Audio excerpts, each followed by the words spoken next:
Hello, folks. My name is Alan, and it's that time again. Let's talk bad metal. That's right. Tonight we're going to be covering something a little different, albums that maybe aren't that good. This is a response video to one that Matt over at The Dark Path made recently.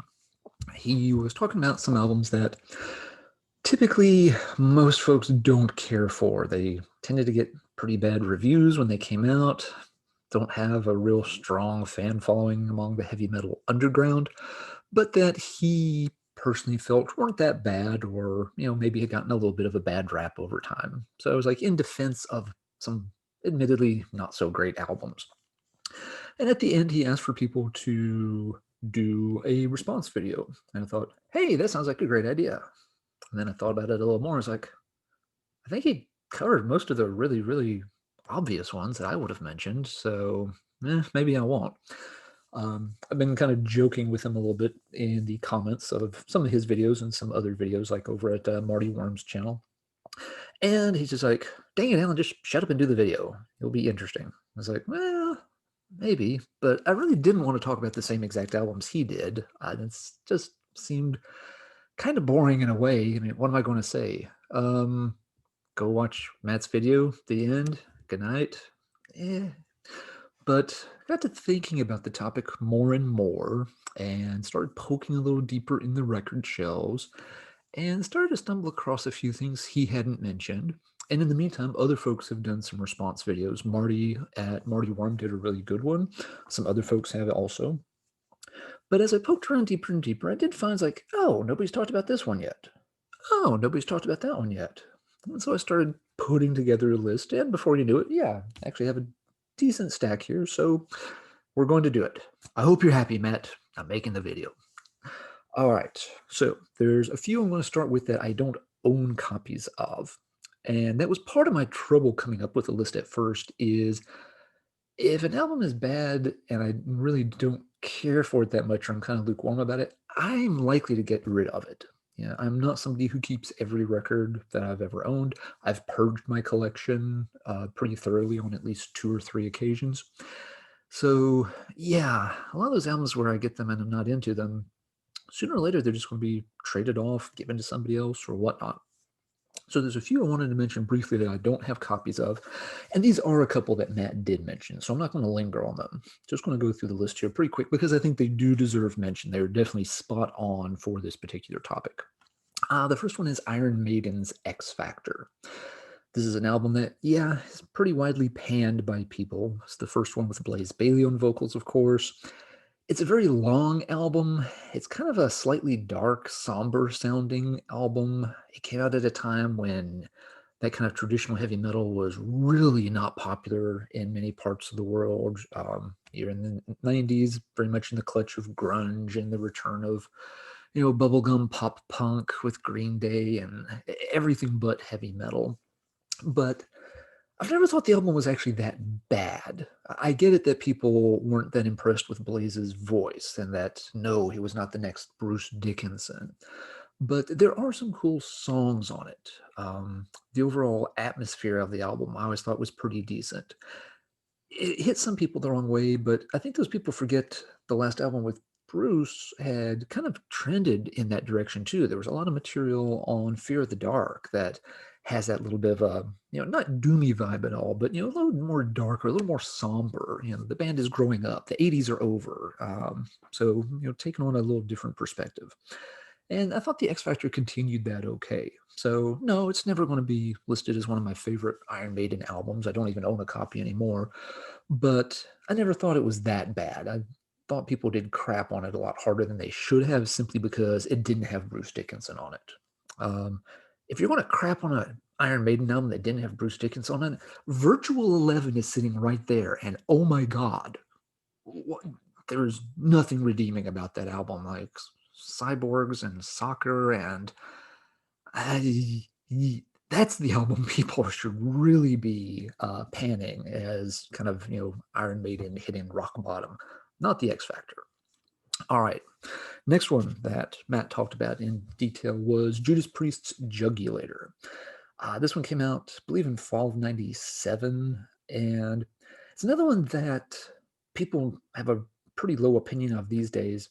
When it came out, I don't recall it getting that bad a reception, though. I know in my little circle of heavy metal pals, we thought it was okay. It was obviously a bit different. Unlike the situation with Blaze and Iron Maiden, Tim Owens was a very good replacement for Rob Halford. He could do the Halford material. It's obviously not exactly the same, but he sang in that same style. And Jugulator wasn't that bad. It was a fairly aggressive album, and I think that really turned off some traditional Judas Priest fans. But for younger fans, again, the last album they had done with Halford was Painkiller, which was, kind of this, really powered out, European sounding speed metal album.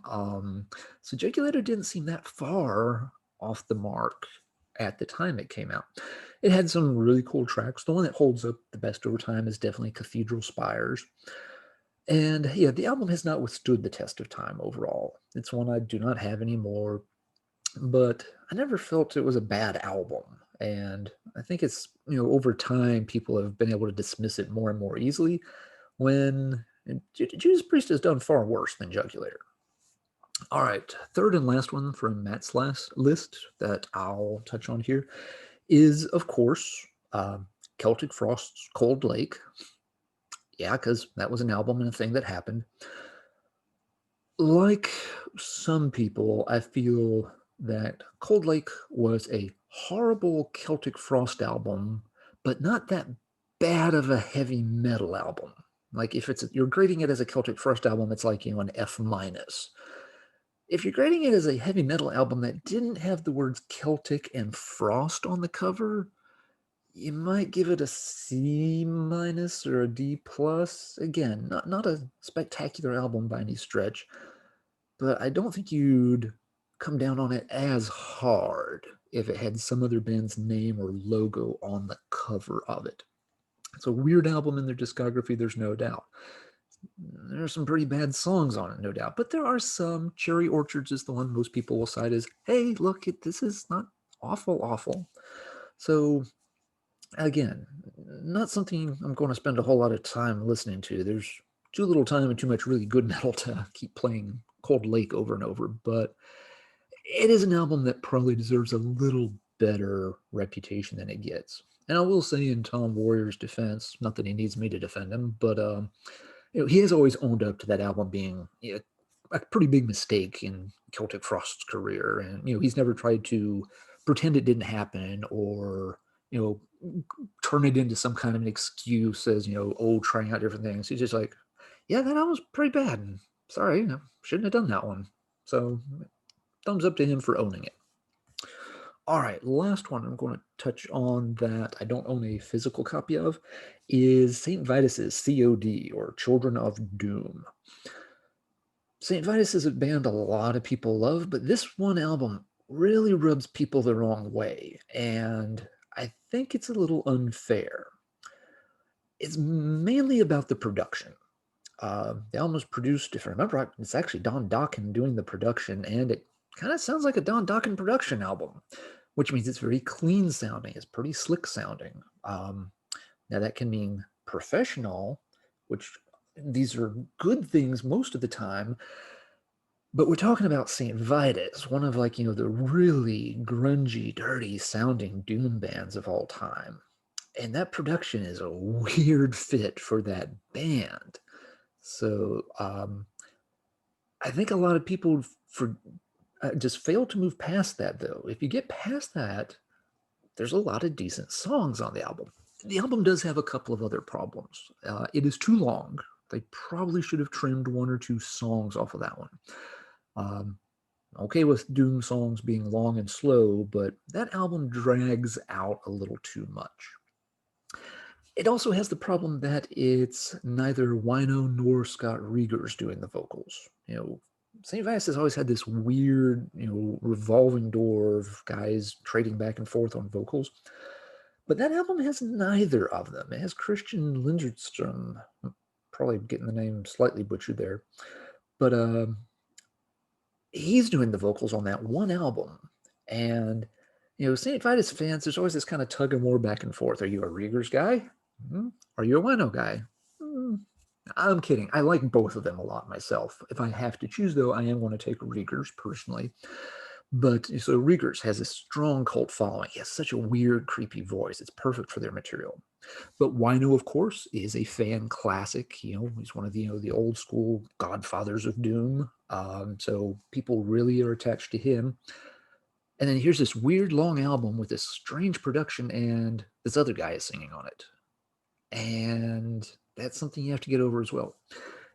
Christian's voice is fairly good for that style. He's an Ozzy clone. He definitely tries to sound a lot like Osbourne in his classic Black Sabbath days.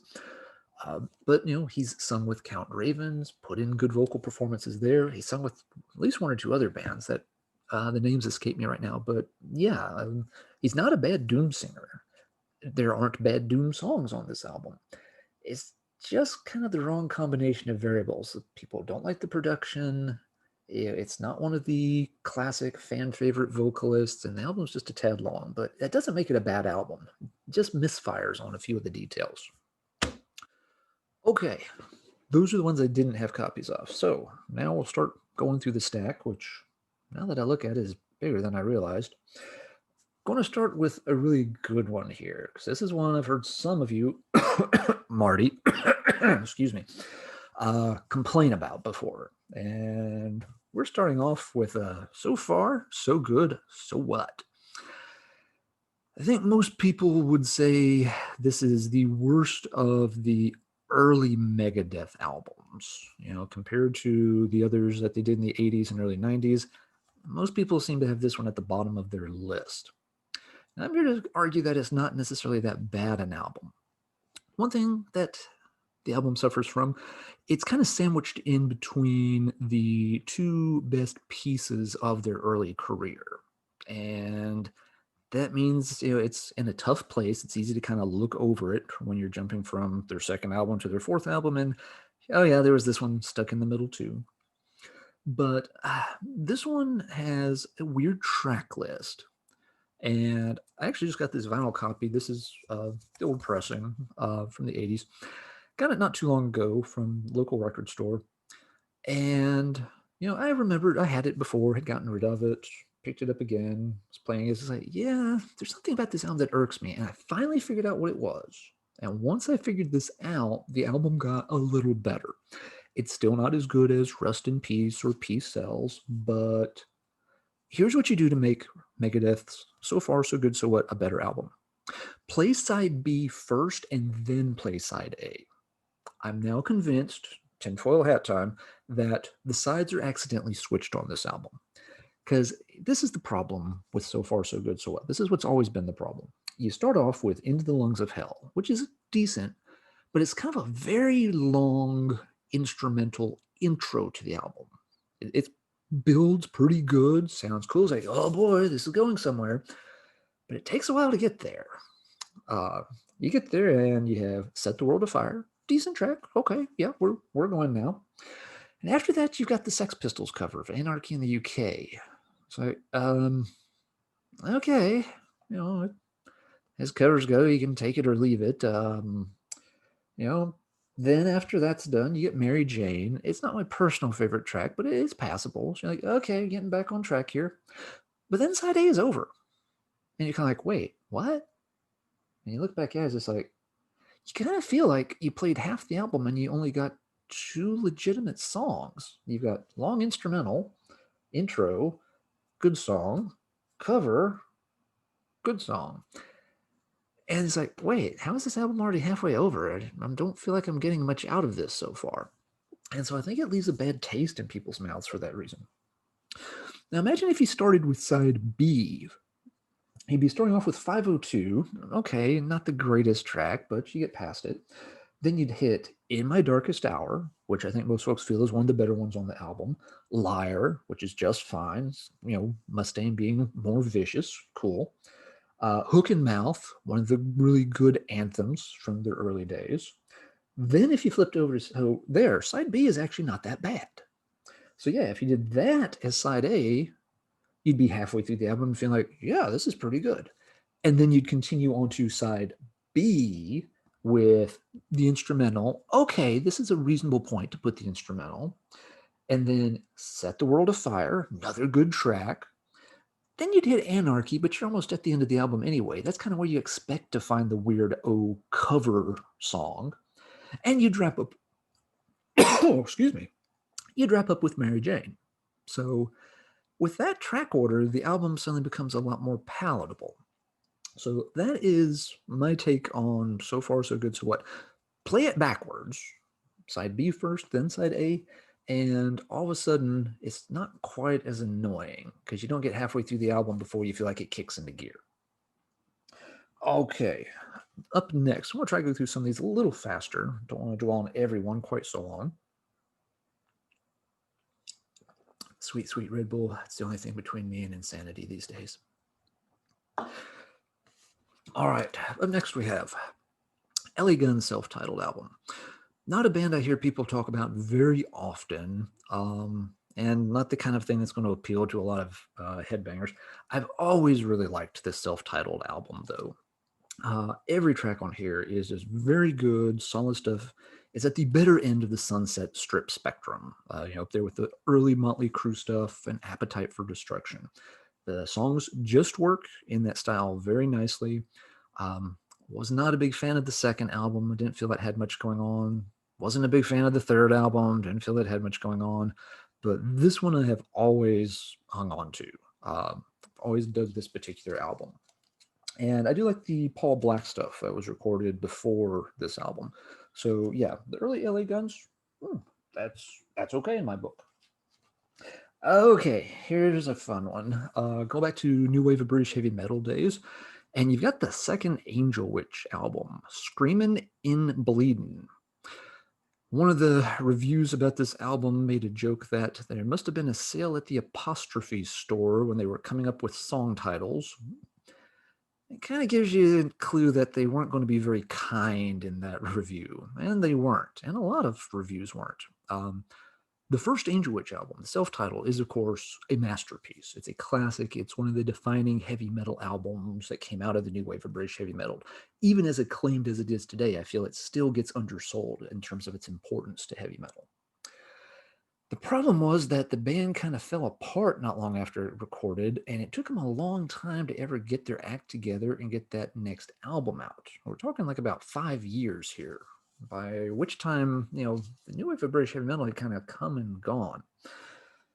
When this finally came out, years later, completely different lineup, and it doesn't live up to the first one at all. And so already you've got a recipe for disaster there.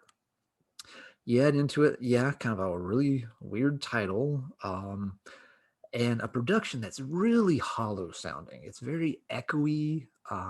It doesn't have much power to it, so it kind of robs the songs of some of their strength.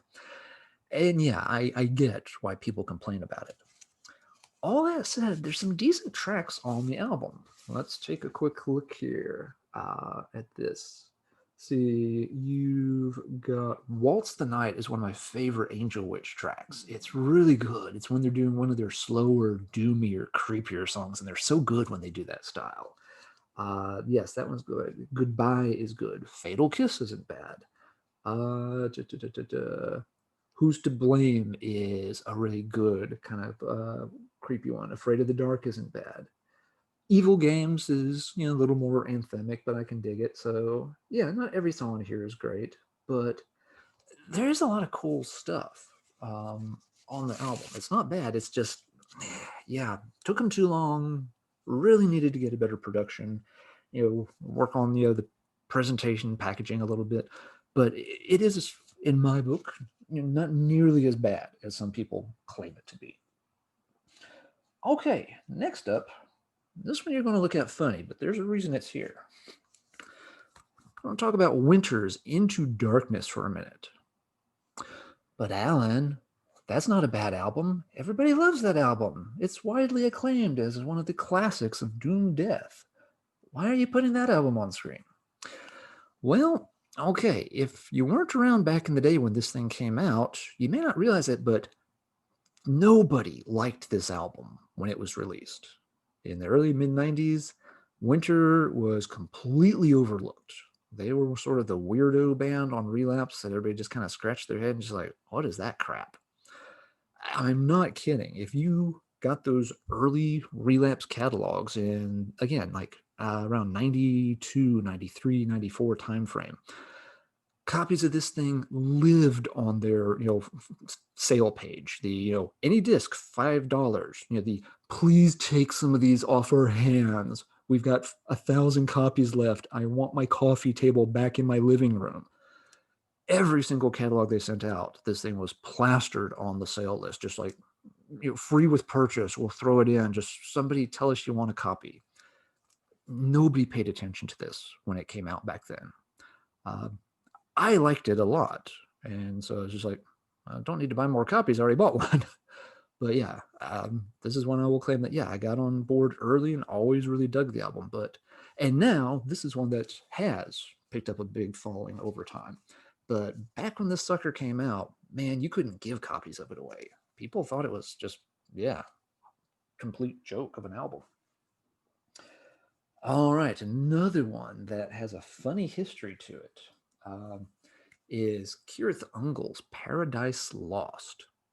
Now, Cirith Ungol is one of those bands that most metal fans are going to give a great big thumbs up as being one of the real, early, leaders of the entire Legion. And their albums are, again, widely loved. People love King of the Dead and One Foot in Hell and all that. Their comeback album this year is amazing. It's probably my favorite album to come out in 2020, Forever Black. If you have not heard it, you're missing one.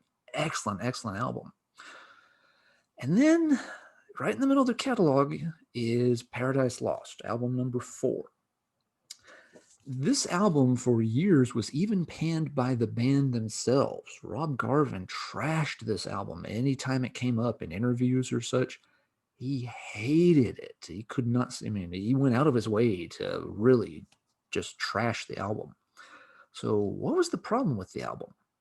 One problem is this is where there was a lineup change. Jerry Fogel's out of the band. New guys were coming in. This is also the album where they were on a different label, and the label interfered a lot. There's, the story's been well documented that, you've got the label wanting the band to do something different. You've got some new guys bringing in some different influences, wanting to try some different styles, and it not going over well. The album got no push whatsoever upon release. It's basically the album that led to the band breaking up.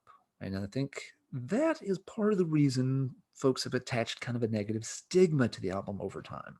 I certainly get why, Garvin didn't like it because, it was, sounds like it was hellish to put together and basically kind of sank the last of their careers, their last chance, and it was a total miss. And I love it. I love it. It's probably the Cirith Ungol album I play more than any other. Now, that said, there are some misses on here. Let's take a real quick look at the track list. Again, I'm taking a long time on this, but oh well. Let's see. It starts off with one of their best anthems ever, Join the Legion. The problem is it takes a while to get another track. The second track, The Troll, is okay, but it's very short, it's very simple, and it comes to a very abrupt end, so it's kind of an odd track. Fire is a cover of the old Crazy World of Arthur Brown song. It's like the perfect song for Cirith Ungol to cover, and somehow they dropped the ball.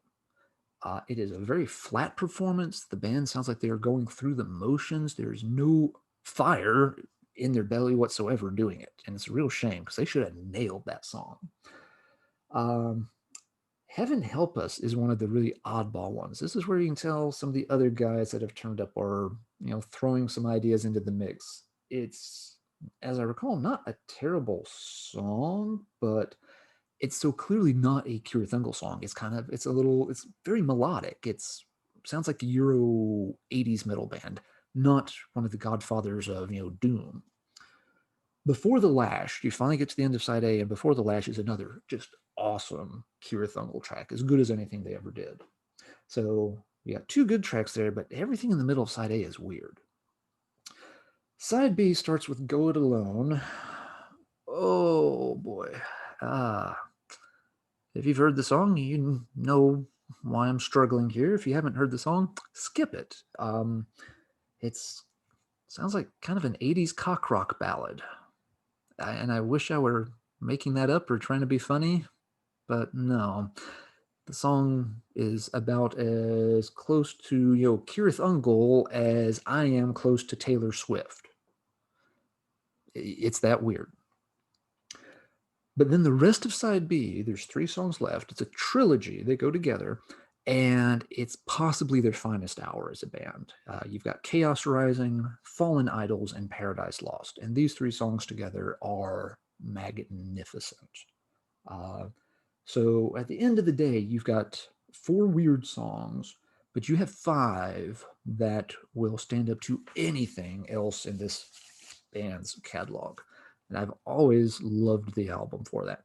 This is an old bootleg pressing because for a long time it was never available on vinyl. Metal Blade finally has given it an official vinyl reissue. If you are a Cure Thingel fan and you passed on this, you owe it to yourself to go check it out. Yes, you're going to hit a few weird sounding tracks. Just sit through them. The good far, far, far outweighs the bad on this album. All right, moving right along. This is an album that I felt like used to be okay with fans, and over time it seems like people are a little more grumpy about it. It is Candlemass from the 13th Sun. This is one that came out, back there in sort of the mid-late 90s period. Obviously doesn't have Messiah Marklin on vocals. When the album came out, it was sort of a head-scratcher, but it had fairly good reviews. As I recall, it had a good write-up in Metal Maniacs. And it has some oddities over it. Again, over time, I feel like people are more likely to diss this album, and I don't really get why, because I think it's a really awesome album. It is very different in their catalog. They did these, after Messiah left the band, they did the Chapter 6 album, which felt like, okay, but a very sort of standard, traditional Doom album. Not bad, but not outstanding. Then they did Dactylus Glomerata, which was getting a little weirder, but still, solid Doom. But they were tinkering. They were getting away from that traditional style of Doom. And then they did this one. This album is very much pays, homage to very early Black Sabbath, like the first, 1 or 2 Black Sabbath albums.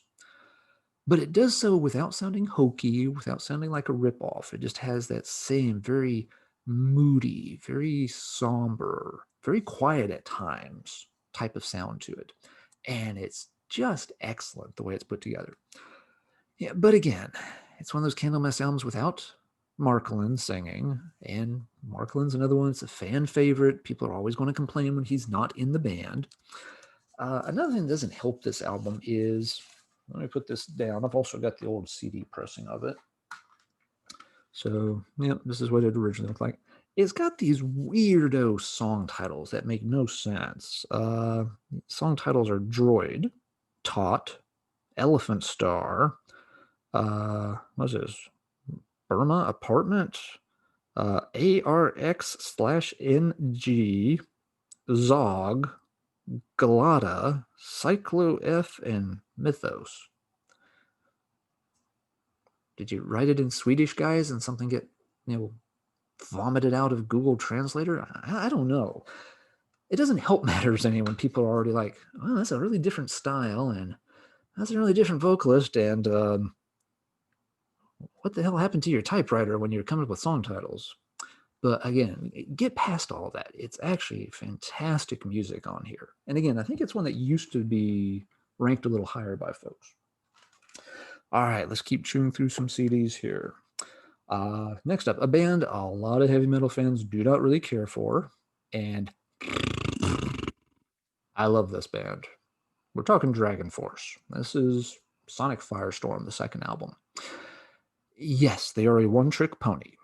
But they do that trick so bloody well. It's just fun. This is one of those times when metalheads, I feel like a lot of them need to turn off the I am metalhead, I am serious, I must frown in band picture, and try to be scary and tough. Lighten up every now and then. This is fun to listen to. Yes, they can't reproduce it very well live. So what? It is a fun listen. It's catchy. It's anthemic.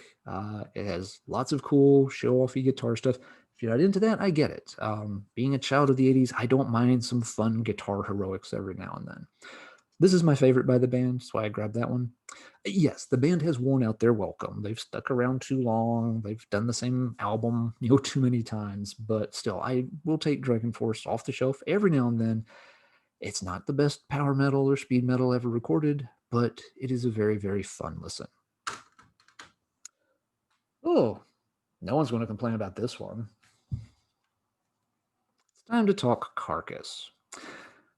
Carcass. Everybody knows Carcass. Everybody loves Carcass. Not many people have nice things to say about this Carcass, Swan Song. And I've never really gotten why, because personally, I like the album quite a bit. All right, I get that it's, kind of taking the style of Heartwork, which was already a stretch for some fans. A lot of folks are like, Heartwork's cool, but it doesn't sound like Carcass. And then this band is kind of expanding that even further along that trajectory. So I get that maybe it's just the band has gone too far down that path for some fans to like it.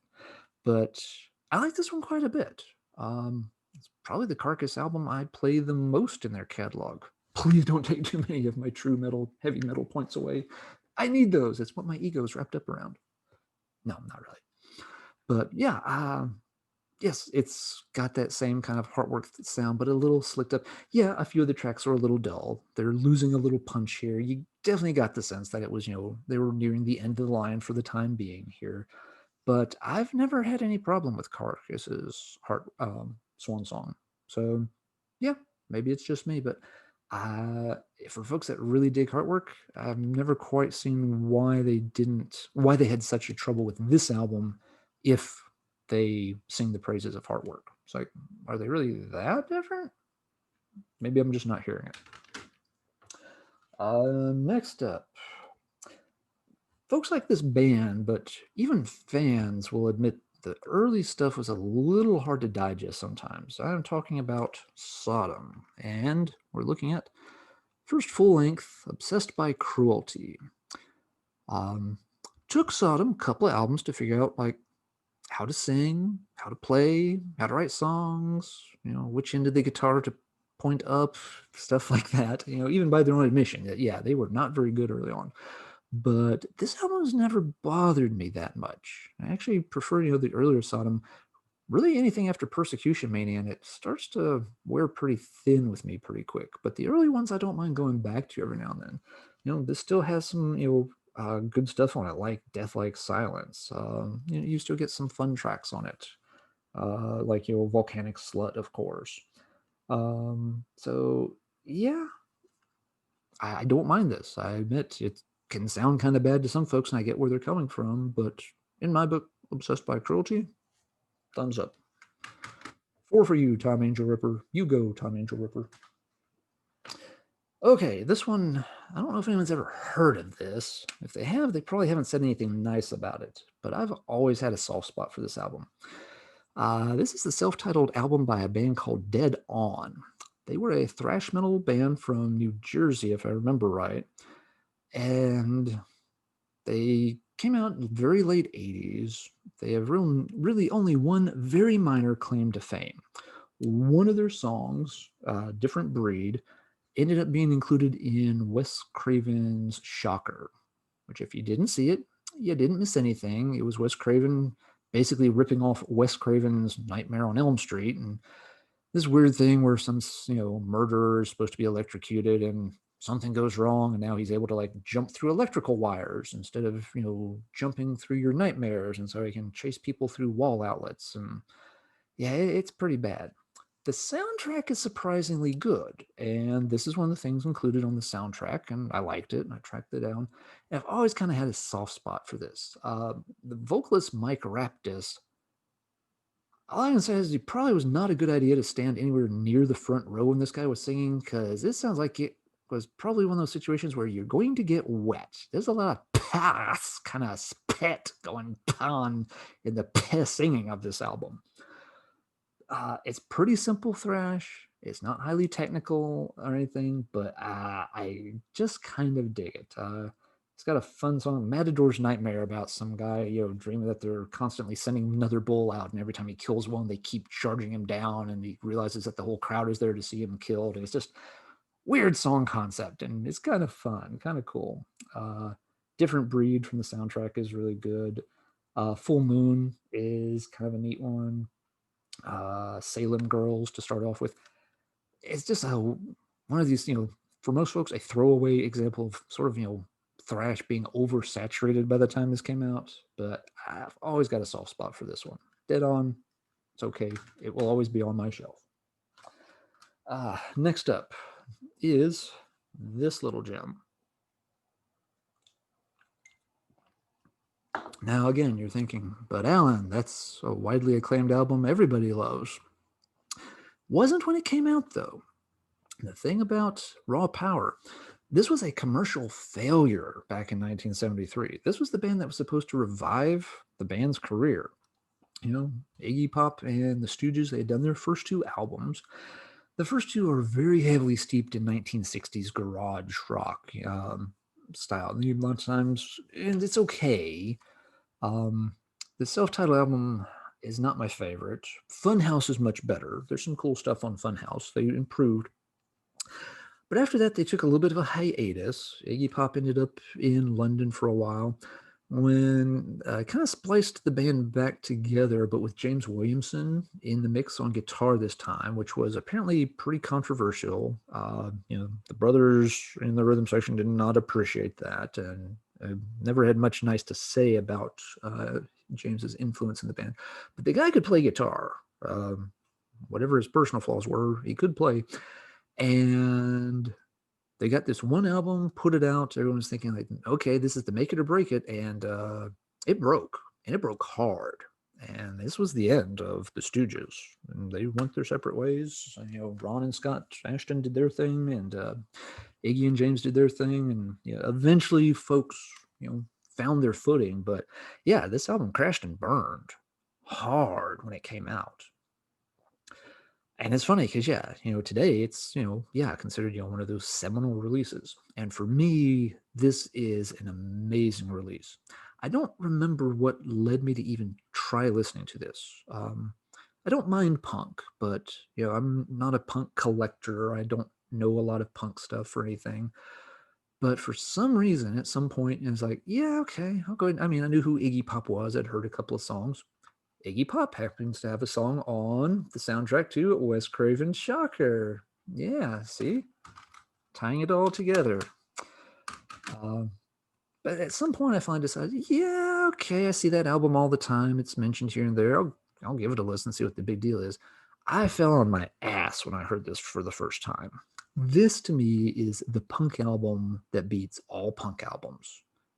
Never mind the Sex Pistols. This is the definition of punk.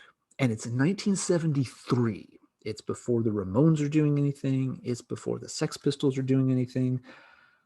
It came and went. And yes, it had this huge, it was a commercial failure, but it has a huge underground following. When you read interviews with any of those, 70s characters from the UK or New York or LA punk scenes, all of them talk about the Stooges. All of them listened to the Stooges. This is where punk began. Not in London, not in New York, not with a bunch of guys pretending to be brothers wearing blue jeans playing three chords, not when London was calling, and not when Johnny Rotten was spitting. This is the birth of punk. This album amazes me to this day, the way it sounds. Every track is a little different. Yeah, it's still got a lot of 50s and 60s type influences in it, but it is so good. It is so crazy. And yes, that they recorded this in 1973, a couple of years before any of those other bands were doing anything else. It's, what's the line from Highlander? It's like going back to ancient Japan and finding evidence that they had a jet engine. It just makes no sense that this came out so early. But there you go. Yeah, included here because, when it came out, nobody would touch the album except for those way down in the underground who got it. Okay, a few more to go. This one, if you've heard of this one, plus 10 points to your True Heavy Metal Street Cred score. This is the one and only album by Wars Wolf. Little band from Arizona. They recorded this one album back in 1987. This is a CD reissue, and I'm pretty sure it's a boot. I don't think it ever had an official reissue. Um, the original album of this is one of those real high dollar rarities among private US pressing heavy metal collectors. This thing never shows up for sale, and it annoys the heck out of me because I love it. It's one that doesn't have a great reputation. A lot of people will put it on their want list thinking, oh, yeah, it's one of the top rarities. It must be great. And then they finally hear it and they're kind of like, yeah, do I really want to spend, hundreds or thousands of dollars on a copy of that? No way. That sounds weird. That's fine. Go. You don't want the album. Leave it for me to buy if I never find it, and grow an extra kidney to auction off to pay for it or something. I like this album. I think this is a cool album. It's got a weird, unique vibe to it. It's hard to describe. It's got a little bit of the sort of machismo of Wasp, but if you run it through this weird, like southwestern Tex-Mex kind of filter, it's got kind of a little bit of a desert vibe going into a lot of the tracks. It's hard to explain. Maybe I'll play some clips of this sometime. They include a cover of Call Me, the old Blondie track. And actually, it's pretty fun. Lots of good tracks on here. Gypsy Road, Black Hawk, Sonoran Run is a really almost pretty song. Not a ballad, but it's done really well. I really dig the sound on this.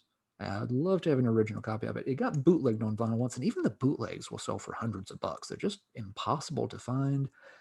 The band has been very hard to track down. There's a lot of weird, shady kind of stuff there that we're not going to go into. But yeah, if you ever get a chance, check it out. It may, for a lot of people, again, it's a little too cheesy or corny sounding.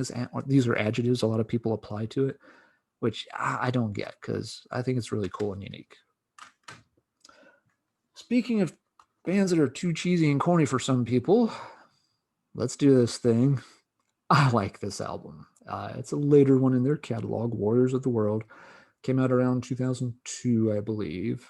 A lot of people, early Manowar is widely praised. Nobody has a problem with early Manowar. Hail to England, Sign of the Hammer, which is vastly underrated.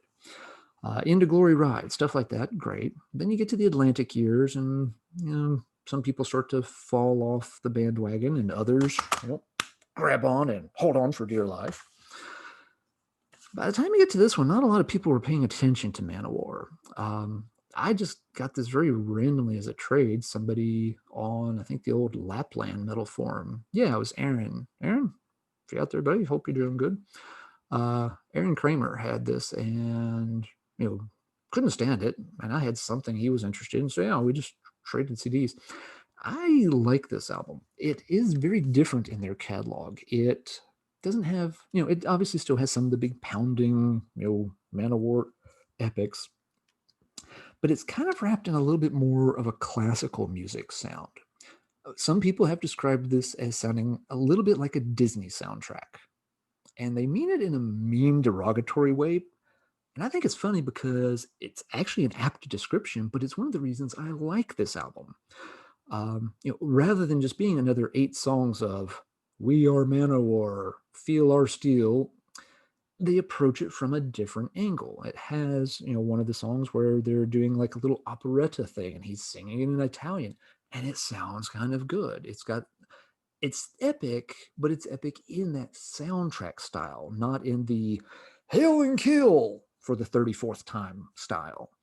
So it still works for them. It fits that epic branding of theirs, but they found a different way to deliver on it. And there are still songs on here like, House of Death and all that are still just straightforward, barn burning, pounding scorchers. You get that too. But yeah, it has this different style. I was disappointed that, they didn't follow up with that. I forget the name of the album that came after this one, but it just went right back to the Cornball Factory of just like, yeah, let's just raise our swords and Manowar hail and $100 a ticket to see Manowar. Who pays $100 a ticket to see Manowar? Does anybody go to those shows? I don't get it. What I do get is that this is actually a cool album. They tried something different, and for me, it worked. All right, 3 to go.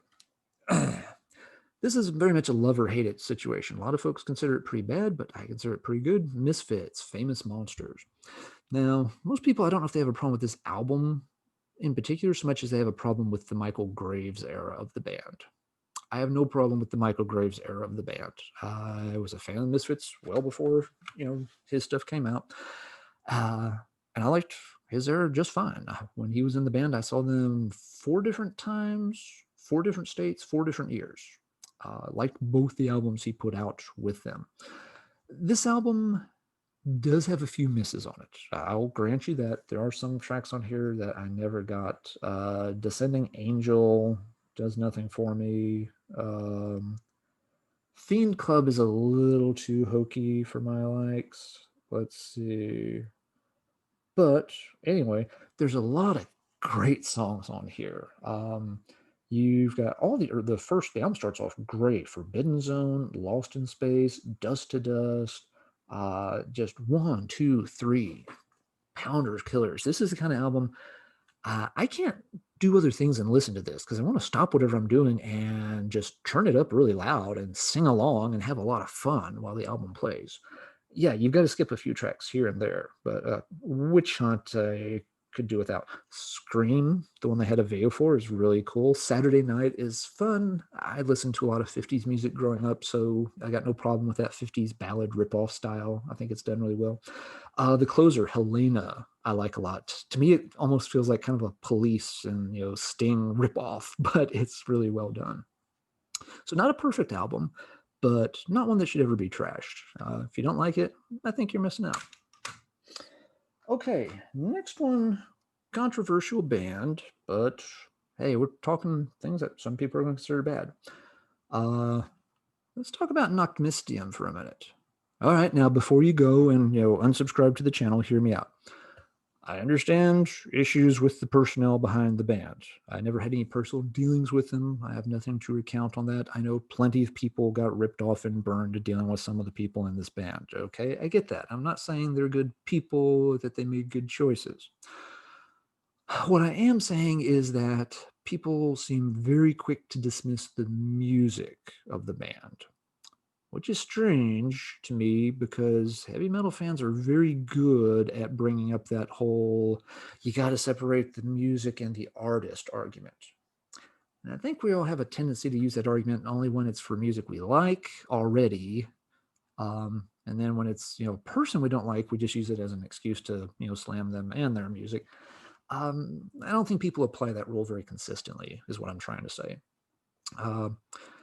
Noctmistium, I think, did some very interesting black metal, especially in terms of U.S. bands at the time. I thought this was one of the bands that was more innovative and did some interesting stuff that still sounded black, but wasn't trying to just sound like the stuff that was coming out of Norway and Northern Europe. I picked this particular one to show off because it was one of the first ones I heard by the band. It's just one of their EPs, but it's really good. I still go back and replay this. I wish it was a bit longer because they establish a good atmosphere. The songs will stick with you. They're not catchy in a poppy way, but they've got hooks within them. There are parts that you can really hang on to. It's not just one tremolo chord going on the entire time. The song has 2 riffs and bad production, it's over. This never was necessarily a Noctmistium shtick. Maybe very early on, but I'm talking more of the stuff like around this time, the Worldfall EP, those particular albums. So yeah, I'm not going to win, Times Man of the Year contest anytime soon. I get that, but if you can separate the person from the music, then maybe some of Noctmistium's catalog is worth a listen. And last, this one I gotta laugh at a little bit.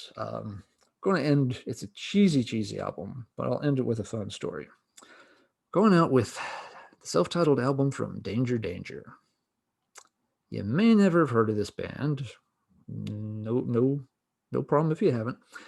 Danger Danger, as you can tell already, I'm sure, one of the countless hordes of hair metal bands from the latest 80s that were trying to get, their into the door at MTV and such. There's nothing special about this album except I love it to death. Why do I love this particular one so much? The band did not have a big string of hits. They had one very minor hit. It got occasional rotation airplay on MTV with a song called Naughty Naughty. You'll still hear it like on the Hair Nation on Sirius XM sometimes. Um, they stuck around. They made a second album around 92, which of course, glam was already dead. It didn't know it then. Even their second album, though, I think is fun. They got popular in Japan, so they hung around and made a few more albums that were strictly overseas things. So, they had a little bit of a career run. One reason I love this one so much is this is, I think, the first heavy-ish album I ever bought. Um, this came out in July 89. And let's see, that was the summer before I started high school. And I was just starting to listen to a couple of heavier things here and there.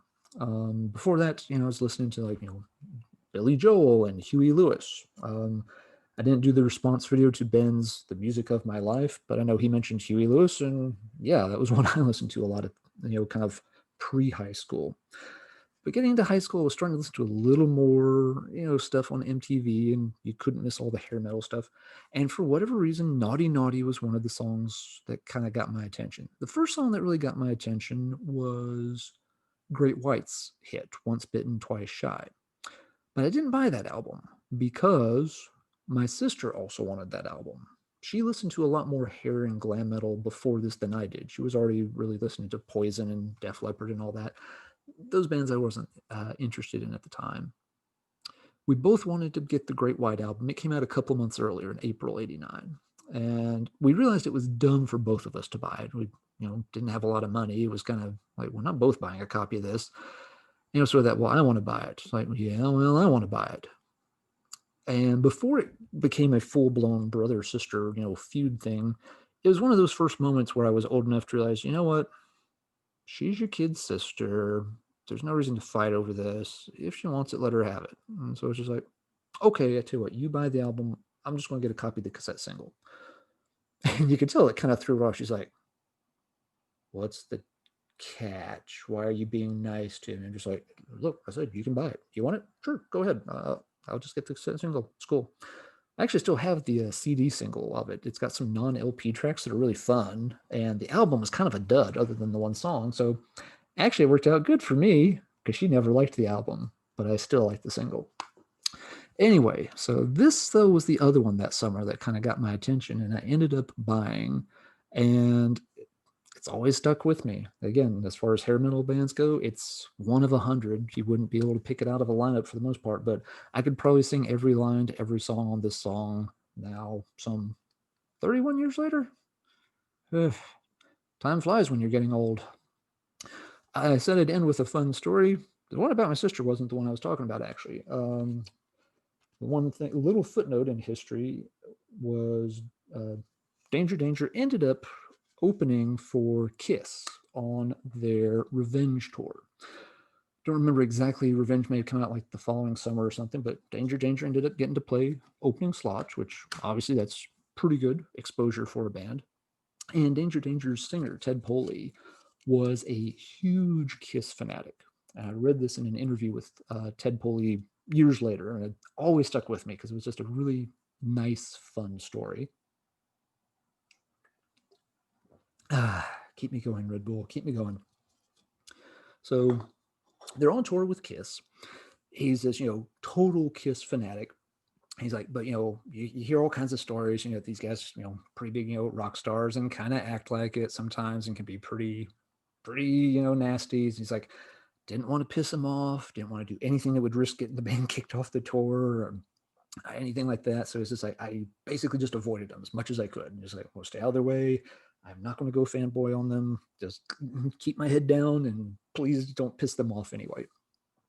And then one night, while getting ready to play, he said, whatever venue they were at, I do not remember, but typical backstage setup where there's like, this long hallway, you kind of have to walk back and forth. He's like, and at both ends are like big double doors you have to go through. It's like, so, I come through the doors and I'm walking down the hallway. This again is Ted Poley, the Danger Danger vocalist talking.